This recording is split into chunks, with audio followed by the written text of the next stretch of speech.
Salut mec, bienvenue à toi dans cette toute nouvelle vidéo React. Aujourd'hui on va encore regarder du contenu lié à la calisthénie sur YouTube. Et aujourd'hui on va regarder la vidéo de Thibaut Inchep qui avait fait il y a de ça 5-6 ans je crois, avec Sangwen qui était à l'époque le champion du monde si j'ai pas de bêtises, et qui du coup est français. Alors évidemment tout ce que je vais dire durant ces vidéos n'engage uniquement que moi, donc si à des moments tu te dis mais putain il dit n'importe quoi, je suis pas d'accord avec lui, tu as le droit de pas être d'accord avec moi, c'est mon avis, et si tu veux débat dans les commentaires, tu es évidemment le bienvenu. Sur ce, sans plus tarder, on va directement lancer la vidéo.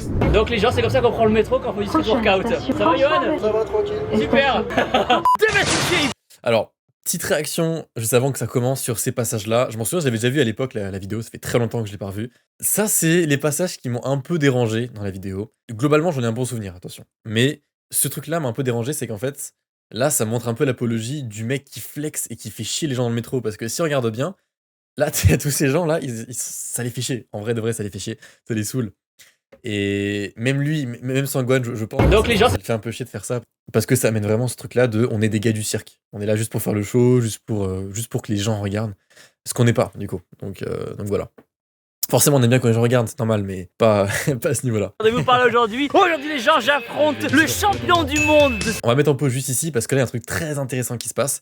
Faut savoir que la vidéo a été faite en 2017, si je dis pas de bêtises, ou 2018. Et du coup, forcément, les normes sur les figures étaient pas du tout les mêmes. Là, on peut voir notamment Sangwan qui fait une maltaise en supibar, ce qui était déjà très fort, hein. Franchement, pour l'époque, c'était déjà très fort. Mais forcément, les principes de Protra étaient beaucoup moins présents à l'époque, le rétro aussi du bassin. Donc là, on se retrouve avec une planche qui est comme ça, en fait, c'est un chapiteau. Et même si j'avance, je crois que ça s'améliore pas beaucoup. Street workout, vous êtes prêts? Moi je... Ah ouais, pas tant, non. Non, ça s'améliore vraiment pas tant. Il appuie un peu sur le bassin, mais c'est toujours très penché. Il n'y a pas du tout de Protra. Mais voilà, c'était l'époque qui voulait ça. Mais c'est assez marrant. Franchement, c'est assez marrant de regarder ça. Damn Yoann. Damn Thibaut. Présente-toi. J'ai 20 ans. T'as 20 ans avec une barre comme ça? Ouais. Putain. Je pratique le street workout. Ça, c'est faux aussi. C'est vrai qu'à l'époque, Sango, là, il avait 20 ans. Là, il était plus jeune que moi. Ça, c'est une folie. Moi, j'ai 22 et j'ai l'impression qu'il en a 30. C'est ouf. Depuis maintenant 4 Oh, ça, voilà, c'est exactement ce que je disais. C'est exactement ce que je disais vis-à-vis de ce qu'on acceptait en termes de forme et ce qui était normal à l'époque. Il faut savoir qu'en 2017, ça, c'était une belle foule. C'était une belle foule planche. C'était joli. Alors que maintenant, tu fais une foule comme ça, on se fout de ta gueule, quoi, limite. Et du coup, c'est super étonnant et intéressant, forcément, de regarder un petit peu comment c'était à l'époque. Et donc, ouais, là, pour le coup, la foule est compliquée, mais c'est normal. Il est pas devenu champion du monde avec rien non plus, donc... mais c'est marrant à observer. Ok Yoann, donc premier exercice, qu'est-ce qu'on va faire de beau? Muscle up clean form. Tu nous montres un strict. C'est vrai que à la base, pour beaucoup, on est parti dans le délire des grosses figures en statique, mais à la base, les trucs impressionnants, les trucs qui étaient forts à l'époque, c'était le muscle-up, effectivement. Et beaucoup de gens qui font la muscu n'arrivent pas à faire un muscle-up. Donc il a parfaitement raison de commencer avec ça. C'est un très bon exo. Je crois par contre que Thibaut, ça va les faire, malgré tout. Alors, et là, hop là. En fait, c'est comme si tu faisais une traction haute. Au lieu de rester en hauteur, tu pousses. Ok, tac. Allez, poulet. Tu tires, pousse. Oui. Le street Pas workout. du mal, mais ça passe. Franchement, pour un mec qui fait quasiment pas de traction, parce que je crois qu'à l'époque, Thibaut, il en faisait pas beaucoup, c'est très solide. C'est quoi alors? Donc le street workout, c'est un mélange de musculation, Ah. ça t'aime bien, de parcours, de gymnastique et le reste du libre. Tu prends les barres de traction et tu fais ce que t'en veux, tu fais vraiment ce que t'as envie et tu t'amuses. Ok les gens, bon, maintenant on est à Toulouse et on va faire les mêmes exercices mais dans la ville. Ça, voilà, j'avais commencé à le dire au début de la vidéo, c'est le truc qui m'a un peu dérangé dans cette vidéo, c'est qu'il y a beaucoup de moments où il demande à Sango, d'ailleurs tu vois sa tête, tu vois qu'il a pas forcément envie, où il lui a demandé en fait de faire des exos dans la rue, donc que ce soit dans le métro, que ce soit sur des poteaux, etc. En fait, c'est la vision un peu street qu'on a de l'extérieur. On se dit, putain, les gens font ça dans la rue, ils ont pas de matos, ils font ça un peu n'importe où parce qu'ils ont pas d'installation, ils sont pauvres et tout. C'est un peu la vision qu'il y avait à l'époque, qui est même encore un petit peu présente maintenant, moins, mais un petit peu. Et c'est des moments que j'ai un peu du mal à regarder. Franchement, ils sont... Montre-nous comment toi tu descends d'un escalator. Ah oui, d'accord. Voilà. Après, franchement, c'est fort. C'est fort parce que quasiment maltaise, bon, c'est une straddle, mais quasiment maltaise sur des escalators, j'ai déjà essayé. C'est dur. Franchement, c'est très dur parce que c'est pas droit du tout. Tu tombes vers l'avant, donc c'est fort. Maintenant, prochain exercice. Le deuxième exercice très simple, ça va être un transfert de barre. Donc tu vas passer d'une barre à l'autre. Ok, ça paraît simple. Balancer Ok. et tu l'attrapes. C'est en vrai, pour le coup, là, les choix des exos de Sango, ils sont excellents. Ils sont vraiment excellents parce que c'est vraiment c'est les bases en fait de l'agilité. Pour le muscle up, c'est les bases des figures, un début de figure un petit peu différent des pompes, traction et dips. Et du coup, c'est excellent. Franchement, transfert de barre, c'est déjà bien. On l'utilise pas tant que ça en agi maintenant. À l'époque, c'était pas mal utilisé justement dans une cage, en fait, de se transférer d'une barre à l'autre pour faire des figures d'agi. Maintenant, on fait principalement ça sur une seule barre. Donc, ça se fait moins maintenant, mais c'est déjà une très bonne manière de pouvoir un petit peu tester comment déplacer son corps, disons. Quels sont les points positifs du street workout? C'est gratuit, on peut en faire n'importe où, même sans parc, on le fait sur la... Ça, c'est vrai. Ça, alors, sur le principe, c'est vrai que c'est gratuit. Maintenant, si on regarde bien, tous les athlètes là qui s'entraînent à l'heure actuelle, dont moi, on a les barres de dips, on a les parallèles, on a les élastiques, on a la magnésie, on a la ceinture de l'Est, on a absolument tout le matos du monde pour se créer en fait une sorte de home gym chez nous. Donc maintenant, c'est moins vrai qu'avant. Mais c'est vrai que l'un des gros arguments du street, c'est de dire que c'est gratuit, on n'a pas besoin d'abonnement à la salle, alors que finalement, maintenant, j'ai plus de 300 euros, 400 euros d'équipement. Donc, mais c'est vrai qu'à l'époque, c'était vraiment le cas. Tout le monde, j'ai vu des barres comme ça, j'ai fait bon bah pourquoi pas, on va commencer. Qui installe les parcs comme ça? C'est les mairies? C'est les athlètes qui font une demande directement à la mairie, créent un dossier, la mairie voit ce qu'ils peuvent faire. Combien ça coûte à peu près de faire un parc comme ça? Environ 60 000. Troisième exercice. Avant justement qu'on regarde la suite, c'est vrai que ce côté-là des constructions de parcs, c'est à l'heure actuelle encore un gros sujet. Parce qu'on est beaucoup à militer, que ce soit dans les assos ou dans chacune des régions, pour essayer d'avoir le plus de spots possible. Il y en a beaucoup plus maintenant en 2025 qu'à l'époque, c'est logique, parce que ça s'est aussi beaucoup plus développé. Donc là, dans quasiment toutes les grandes villes, enfin non pas quasiment, dans toutes les grandes villes, il y a un spot de street.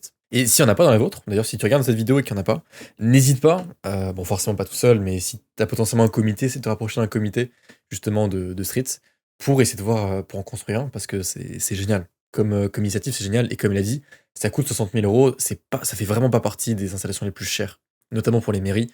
Alors tout dépend aussi de la mairie et de la ville, évidemment, ça reste quand même un coût, mais je veux dire, il y a des installations qui sont beaucoup plus chères, et souvent moins utiles, donc c'est vraiment quelque chose qui en vaut le coup.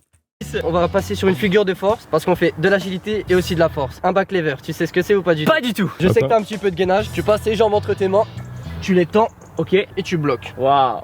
Ok. C'est... Je pense qu'il n'y arrivera pas, de souvenir je crois qu'il n'y arrive pas, parce que ça reste dur comme figure. Tu sais faire poulet ça. On va voir, écoute. Hein. Comme ceci, C'est ça. les mains à l'intérieur. Comme Donc ça. ça c'est les pieds ça gros. Ouais, les pieds. Les pieds, pardon. Et on tend. Allez. Gagne-toi tout droit. Déjà, c'est pas si mal, parce qu'il a quand même une bonne proprioception. Les pieds, pardon. Et on tend. Allez. Gagne. C'est vraiment pas si mal. Parce que franchement, je sais pas si vous avez déjà... Enfin, pour ceux qui n'ont pas encore... qui ne font pas encore de street et qui regardent ces vidéos, ou même pour les gens qui ont commencé, souvenez-vous les gars, souvenez-vous au début. Moi, la première fois que j'ai fait un bac, je savais pas où j'étais, je me suis pissé dessus, j'ai lâché les barres. Ça fait peur. Surtout qu'il est sur barre haute là, ça fait vraiment peur. Bon, il tient pas parce que c'est forcément encore trop dur, mais la proprio, elle est vraiment bien pour le coup. Si tu veux, tu peux essayer les jambes écartées, c'est plus simple. Allez, ça va le faire, ça va le faire. Même en toc, hein. En vrai, même en boule. En boule, c'est déjà la variation encore en dessous, et c'est déjà très bien d'arriver à tenir une advanced stock. Oui, une advanced stock back lever. Ok, tac, tac, tac. Écarte les jambes. Vas-y.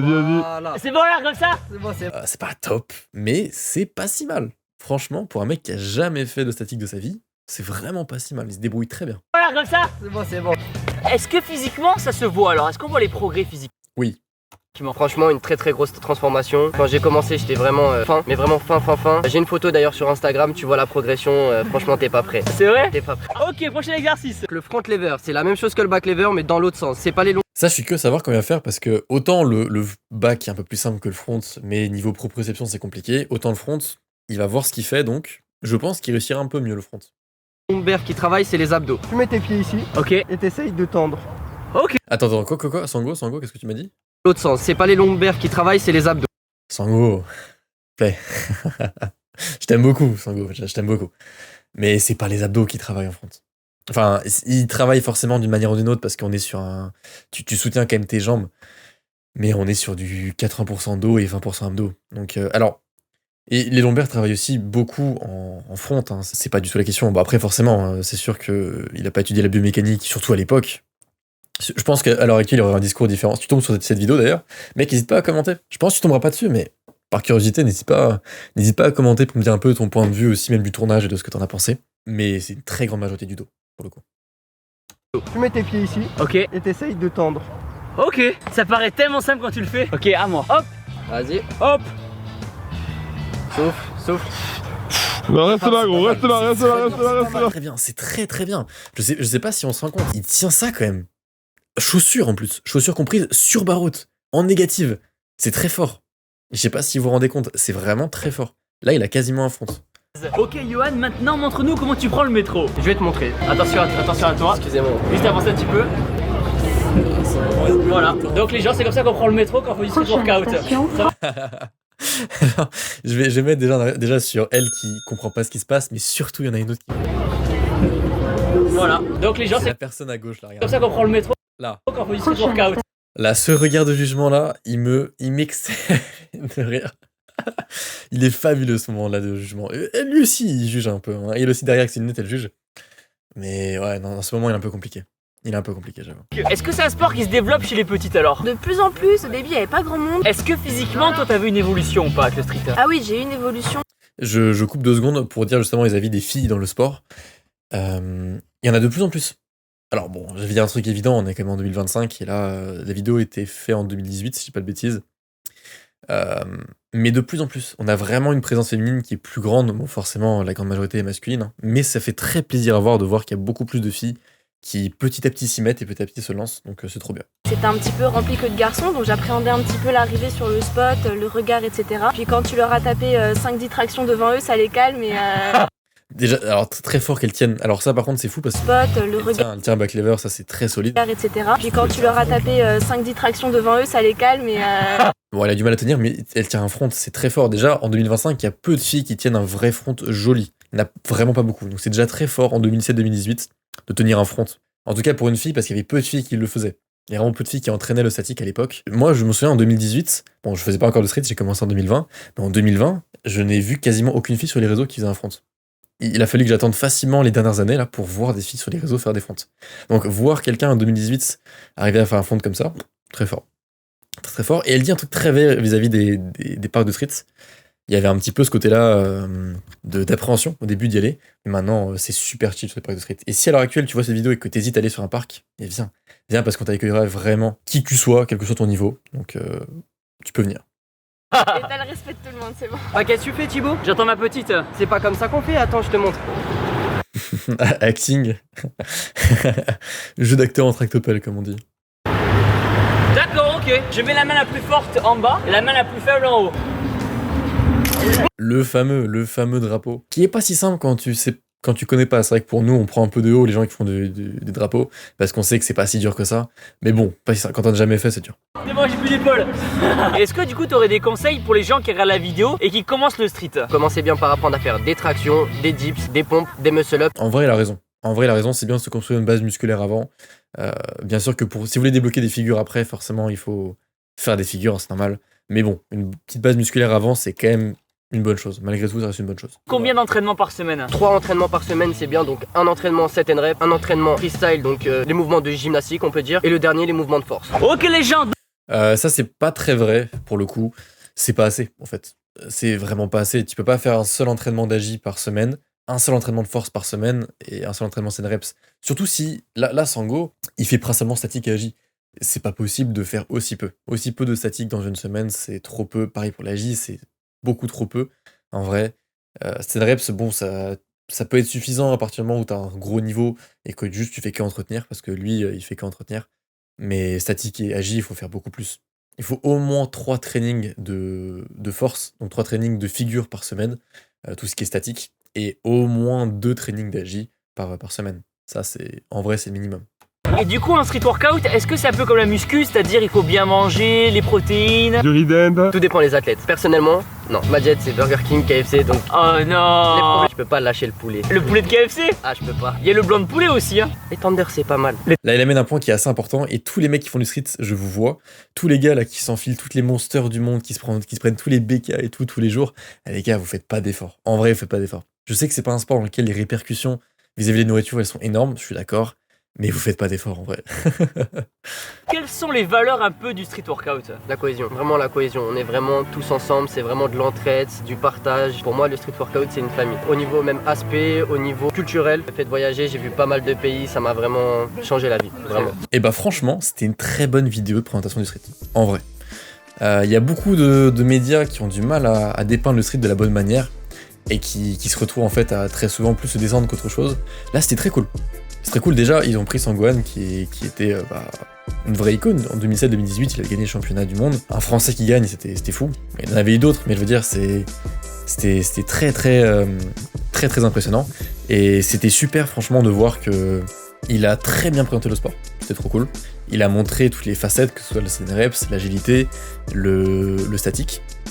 Un petit coup en plus sur l'agilité, ça aurait été marrant. Un peu plus d'agilité, ça aurait été encore mieux. Mais franchement, c'était très bien. Et je pense que ça a vraiment fait honneur au street. Ça fait plusieurs milliers de vues. Plusieurs millions de vues, pardon, qu'est-ce que je raconte ? Plusieurs millions de vues. Donc franchement, ça fait très plaisir de voir que c'est limite un meilleur reportage sur le street que beaucoup de chaînes de télé ont fait. Et franchement, ça fait plaisir à voir parce que c'est un bien meilleur reportage sur le street que beaucoup d'autres chaînes de télé qui ont fait absolument de la merde. D'ailleurs, j'en ai analysé un sur ma chaîne YouTube, un autre react justement là-dessus, où bon, on était sur des reportages absolument catastrophiques, quoi. Donc bref, j'espère que la vidéo vous a plu. En tout cas, ça m'a fait très plaisir de revoir cette vidéo, ça faisait des années que je l'avais pas vue. Donc c'est très cool de revoir ça. N'hésite pas à mettre un petit pouce bleu, le petit commentaire et l'abonnement, ça fait toujours plaisir. Et n'hésite pas à me dire aussi si tu as des idées de vidéos auxquelles je pourrais react sur le street. Écris dans les commentaires et je regarderai si je peux les faire. Et si toi aussi t'as envie d'apprendre la calisthénie et d'apprendre tous les principes d'entraînement nécessaires pour débloquer toutes les figures de tes rêves, en plus du fait d'être accompagné par des dizaines d'athlètes, j'ai créé Gravity Mastery, qui est une formation vidéo complète qui va t'apprendre tous les principes d'entraînement nécessaires dont tu as besoin pour progresser et évoluer en calisthénie. Et en plus de ça, j'ai ouvert une grande communauté sur Discord pour que tu puisses évoluer avec plein d'athlètes différents et que je puisse te suivre tout au long de ta pratique. Le lien pour rejoindre est directement dans la description et je vous attends très nombreux.